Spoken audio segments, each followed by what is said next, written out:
Және екеуінің түсі екі түрлі. Кимешектікі ақ болады, ақшыл, ашық түсті болады.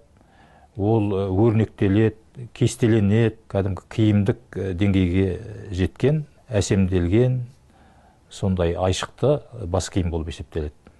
Ал енді хиджаб ол түсті күңгірт, қара көк болып келеді. Ол жерде ешқандай аса көп әлеміштеу, әдемілеу деген жоқ. Сол басты жасыру, көзді ғана қалдыру функциясы бар қызметі. Енді бұны былай айтқанда, оны араб елдері сол жердің климатына байланысты, күннің борағанына, құмға байланысты шығарған деп есептейді. Ондай болатын болса, онда еркектер неге сондай кимеді екен? Өйткені еркектер де көбіне далада жүреді, әйелдерден гөрі. Олар да сондай кию керек еді. Олар кимейді. Соған қарағанда бұның тарихы бәлкім даладан шыққанда болуы мүмкін. Бізден барып, арабтар соны өздеріне айналдырып, бейімдеп алған түрі болуы мүмкін.